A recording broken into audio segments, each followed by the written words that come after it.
दोस्तों,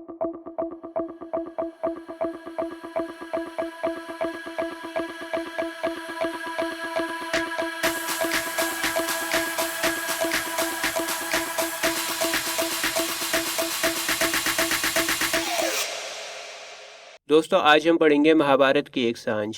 मैं आपको बता दूं कि महाभारत का युद्ध 18 दिनों तक चला था। 18 दिनों तक लड़ाई हुई थी, सभी राजाओं ने इसमें हिस्सा लिया था, बड़ी बड़ी सेनाएं आई थीं। तो 18 दिनों के युद्ध के बाद में जो शाम आई है, 18वीं शाम जो थी युद्ध की, उस शाम को इस नाटक में दिखाया गया है। सांझ कहते हैं शाम को। महाभारत की एक सांझ मतलब महाभारत की एक शाम। और कौन सी शाम है ये? 18वीं दिन की शाम है, जब युद्ध खत्म होने जा रहा था। देखो, एकांकी में दुर्योधन है और दुर्योधन के मौत से पहले का जो वक्त था ना, उस वक्त को दिखाया गया है। दुर्योधन की भी आखिरी शाम थी, आखिरी सांझ थी, और महाभारत का युद्ध भी खत्म हो रहा था। इसीलिए इस एकांकी का नाम क्या है? महाभारत की एक सांझ। और ये शाम मैंने आपको बताया है कि 18 दिनों के युद्ध के बाद की शाम है। आपको पता होगा कि महाभारत की लड़ाई कौरवों और पांडवों के बीच में लड़ी गई थी और आखिर में पांडव जीत गए थे। चलिए मैं आपको एक एक करके कहानी के कैरेक्टर्स के बारे में बताता हूँ, तभी आपके समझ में आएगा, नहीं तो कंफ्यूज हो जाओगे। तो कहानी शुरू होती है धृतराष्ट्र से। धृतराष्ट्र महाभारत में हस्तिनापुर के राजा हैं। आज के ज़माने में हस्तिनापुर उत्तर प्रदेश है। मैं आपको बता दूं, हस्तिनापुर में ही कौरवों और पांडवों का जन्म हुआ था और ये जगह मेरठ के पास में है। तो हस्तिनापुर के राजा हैं धृतराष्ट्र। और मैं आपको बताऊं, ये जन्म से ना अंधे हैं, इन्हें दिखाई नहीं देता। और धृतराष्ट्र दुर्योधन के पिता हैं। समझ में आ रहा है आपको? धृतराष्ट्र के 100 बच्चे थे और इन्हीं के बच्चों को कौरवों के रूप में जाना जाता है। और इनके सबसे बड़े बेटे थे दुर्योधन। मैं एक एक करके आपको पढ़ाऊंगा ताकि कंफ्यूजन न हो आपको। अब देखिए, धृतराष्ट्र की सबसे बड़ी कमी ये थी कि इन्हें अपने बच्चों की कमी नज़र नहीं आती थी। यह हमेशा अपने बच्चों की कमियों को नज़रअंदाज किया करते थे। गलती होने पर भी उन्हें नहीं समझाते थे, उन्हें नहीं डांट लगाते थे। धृतराष्ट्र के एक छोटे भाई थे पांडु, और पांडु के बच्चे ही कहलाते हैं पांडव। 5 बच्चे हुए थे इनके और वो 5 बच्चे पांडव कहलाते हैं। और आगे चल के पांडवों से ही कौरवों की लड़ाई होगी। पांडु की कम उम्र में ही मृत्यु हो गई थी। अच्छा, दुर्योधन के ऊपर आते हैं। मैंने आपको बताया कि 100 बेटों में से सबसे बड़े बेटे दुर्योधन थे धृतराष्ट्र के। बहुत वीर, बहादुर, ताकतवर योद्धा थे। इनके पास में गदा हुआ करता था युद्ध में लड़ने के लिए। बहुत ताकत चाहिए होती है इसको चलाने के लिए। दुर्योधन को अपने चचेरे बच्चों से बचपन से जलन थी। जो पांडव थे ना, उनसे बड़ा जलते थे ये। और पिता से इतना प्यार मिला कि इनके दिल में नरमी ख़त्म हो गई और ये धर्म के मार्ग से हट गए। ये बहुत घमंडी हो गए और पूरे राज्य पर कब्जा करना चाहते थे। वो चाहते थे कि हस्तिनापुर का पूरा राज्य मेरे पास में हो, मैं राजा बनूं। महाभारत में बताया गया है कि इनका असली नाम था सुयोधन, लेकिन इनके माँ ने इन्हें लोहे से बनाया था, इस वजह से इन्हें दुर्योधन कहा जाता है। अब दुर्योधन के सामने लड़ाई में खड़े हैं युधिष्ठिर। युधिष्ठिर 5 पांडवों में सबसे बड़े थे, बहुत शांत स्वभाव के, और ये हमेशा से लड़ाई के पक्ष में नहीं रहे थे। इन्होंने राजा होने के सभी नियमों का पालन किया, कभी लड़ाई नहीं करना चाहते थे ये, और अपने चारों छोटे भाइयों का सम्मान किया इन्होंने। इनके एक छोटे भाई भीम भी हैं। भीम के बारे में हम लोग पढ़ेंगे, भीम आएंगे इस एकांकी में। दोस्तों, युधिष्ठिर सच्चाई बहुत पसंद करते थे, धर्म के मार्ग पर चलते थे और हमेशा सच बोलते थे। महाभारत के युद्ध में आखिर में युधिष्ठिर की जीत हो जाती है और दुर्योधन हार जाते हैं। इसके अलावा एक कैरेक्टर और है संजय। संजय धृतराष्ट्र के मंत्री हैं और संजय के पास में ना दिव्य दृष्टि है। मतलब वो महल में बैठे बैठे देख सकते हैं कि महाभारत के युद्ध में क्या हो रहा है, ज़मीन पर कैसी लड़ाई हो रही है, कौन जीत रहा है, कौन हार रहा है, कौन कहाँ पर छुपा हुआ है, किसके पास क्या रणनीति है, सब ये जान सकते हैं।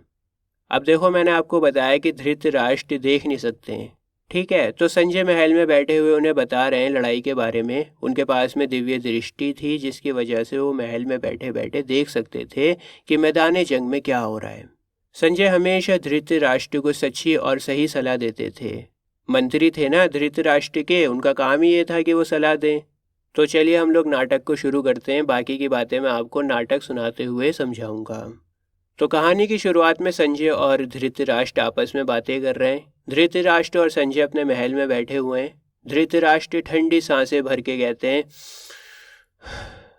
पता नहीं संजय किसके गुनाहों की वजह से ये सब हो रहा है। ये लड़ाई झगड़ा पता नहीं किसकी भूल की वजह से हमें जहरीला फल खाने को मिला है। ओह, क्या बच्चों से प्यार करना अपराध है? गुनाह है क्या बच्चों से प्यार करना? क्या मैंने कभी भी दोस्तों मैं आपको बता दूं कि पांडु की मृत्यु के बाद ना पांडवों को भी धृतराष्ट्र ने ही पाल पोस के बड़ा किया है। वो बात अलग है कि इन्होंने अपने बच्चे कौरवों को हमेशा ऊपर समझा, तो अब उन्हें पछतावा भी हो रहा है। वो सोच रहे हैं कि ऐसा क्या भूल हो गई, ऐसा क्या गुनाह हो गया हमसे जिसकी वजह से लड़ाई हो रही है, महाभारत का युद्ध हो रहा है, भाई भाई आपस में लड़ रहे हैं। और आखिर में वो कहने की कोशिश कर रहे थे कि क्या मैंने कुछ गलत किया है, मुझसे कोई गलती हुई है क्या? लेकिन संजय बोल पड़ते हैं यहाँ पर। संजय धृतराष्ट्र की इस चिंता को देखकर कहते हैं, शांत हो जाओ महाराज, जो हो चुका वो हो चुका, अब पछता के कोई फायदा नहीं है। इसके बाद संजय धृतराष्ट्र को महाभारत की लड़ाई के बारे में बताते हैं। मैंने समझाया ना आपको, 2-3 बार समझा चुका हूँ कि संजय महल में बैठे बैठे अपनी दिव्य दृष्टि की वजह से पता कर सकते हैं कि मैदान में क्या हो रहा है। तो अभी जो लड़ाई की स्थिति है, उस स्थिति में पांडवों ने कौरवों की बहुत बड़ी सेना को ख़त्म कर दिया था। पांडव जीत की कगार पर खड़े हुए थे। दुर्योधन के सारे भाई मर चुके हैं। तो संजय बताते हैं धृतराष्ट्र को, कहते हैं कि महाबली सूर्योधन से मतलब है दुर्योधन।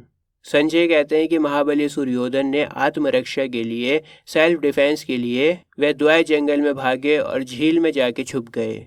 लेकिन पता नहीं कैसे पांडवों को पता लग गया कि दुर्योधन तालाब में छुपकर बैठे हुए हैं, और पांडव तुरंत रथ पे चढ़ के वहां पे पहुंच गए।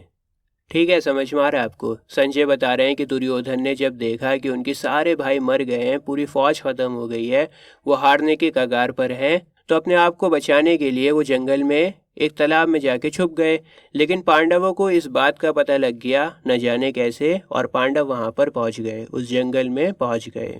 दोस्तों अब अगले सीन में आते हैं भीम और युधिष्ठिर। ये दोनों उसी द्वैत जंगल पर आए हैं जहां पर दुर्योधन छुपे हुए हैं।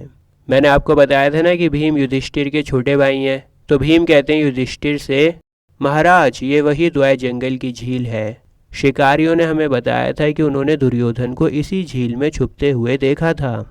युधिष्ठिर कहते हैं, ठीक है, चलो हम लोग दुर्योधन को बाहर निकालने की कोशिश करते हैं। युधिष्ठिर आवाज़ें लगाते हैं, ओ पापी, अरे ओ कापती, बुरी आत्मा वाले दुर्योधन, क्या औरतों की तरह झील में छुपा बैठा है? बाहर निकल कर आ, देख तो सही, बाहर आके तेरी मौत तुझे ललकार रही है। इसके बाद भीम कहते हैं, कोई जवाब नहीं दे रहा दुर्योधन, जोर से कहते हैं खूब। मैं आपको बता दूं कि भीम बहुत ज़्यादा शक्तिशाली हैं, बहुत ताकतवर हैं। और भीम आगे कहते हैं, अरे अपने सारे साथियों की हत्या का कलंक अपने माथे पर लगाकर तू कायरों की तरह अपनी जिंदगी को बचाता फिर रहा है, तुझे शर्म नहीं आती क्या? भीम की ये बातें सुन के युधिष्ठिर कहते हैं, शर्म? उस पापी को शर्म? भीम तुमने सोच भी कैसे लिया कि दुर्योधन को शर्म आ सकती है? जो इंसान अपने सगे संबंधियों को गाजर मूली की तरह से कटवा सकता है, जो अपने भाइयों को जिंदा जलवा देने से भी नहीं हिचकिचाता, जिस इंसान को अपनी भाभी को भरी सभा में बेइज्जत करने में मजा आता हो, उस इंसान को शर्म कैसे आ सकती है?